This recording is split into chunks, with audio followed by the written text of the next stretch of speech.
Well, Peter, welcome to the program and thanks for joining us. And well, interesting times at the moment. We're in midwinter. It's pretty mild, it has to be said, and the sales are going well. Yeah, it certainly is mild, and some quite large numbers of stock coming out through the month of July. We probably had more stock in July this year, or a lot more than we had last year. And also the store prices, particularly the store lamb prices, have been very strong compared to what we thought they might be. So, yeah, I think stock trading is, there's a lot of stock being traded at the moment, a lot more than you normally expect probably for this time of the year.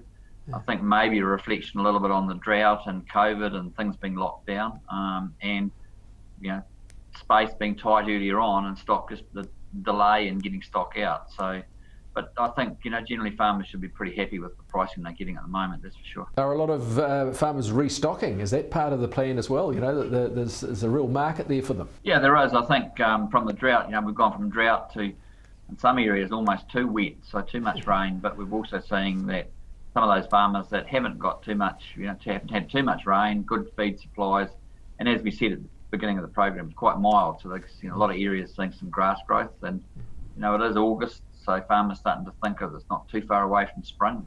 We're always optimistic this time of the year that spring's just around the corner. Mm-hmm. But I think a whole lot of things are sort of coming together that actually mean that livestock prices, particularly store stock prices, are very good at the moment. And so why do you think so much store stock is coming out now? I think partly farmers have I think, as I said earlier, we had very tight workspace. We had droughts in big parts of North Island. We also obviously had COVID complication. So I think farmers have probably held on to stock as long as they possibly can. But now's the time. Market's good demand. Now's the time to actually to sell. And I suppose if you think about some of the store farmers, they're not that far away from lambing and calving again. Mm-hmm. So they're really wanting to get those surplus stock off the farms at the moment. And in terms of that, the season's going well for calving as far as you were aware? Yeah, I think certainly in the dairy world and the Waikato, where they're right in the thick of it at the moment, probably well through it in some parts of the Waikato. They've had pretty good weather most of the time. When it's been wet, it's been very wet, but it hasn't been wet for long.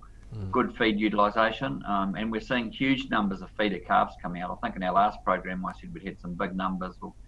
We're getting 800 a week at Frankton, plus our competitors are also getting similar numbers. So big numbers of feeder calves coming out, and pretty good demand for them, really, Mark. So that's a good sign for the future, and that farmers are rearing dairy beef. And of course, what about lambs? They'll be well and truly on the way, and our flock numbers dwindling somewhat. Can we see any sort of resurgence in that? I think the big concern for sheep numbers this coming season is the fact that come off the back of the drought, scanning percentages are well back. So I think a lot of people predicting the lamb kill could be back by as many as 1 million lambs next year, which is it's a big percentage. That's when talking off a $20 million, you suddenly got 1 million less. That's a big number.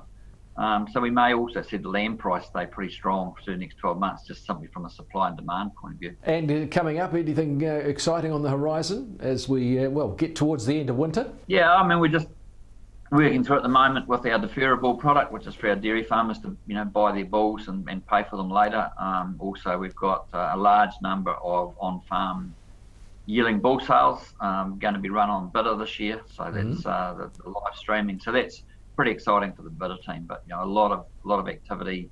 Probably not so much in August, Mark, but a lot of activity planned for September onwards. So those sales are only on bidder. So this is quite a change. Yeah, it's a combination of bidder sales exclusively, but there's also really strong interest in the fact that now that the bidder team can go to a farm, live stream the sale, so we can have people at the site bidding, on the farm bidding, but we can also have someone that's remotely bidding at the same time. And we developed that technology very quickly through COVID, pretty successful with the 2-year-old bull sales in June, and big demand for that technology now in September. So that's great to see. Gosh, I tell you what, it's a wonderful thing, this technology, isn't it? I don't know what we would have done without it through the COVID, but I think we're learning to use it. I think that taught us what we could do with technology, so that's great. And I guess you had time to do it in a sense too. Yeah.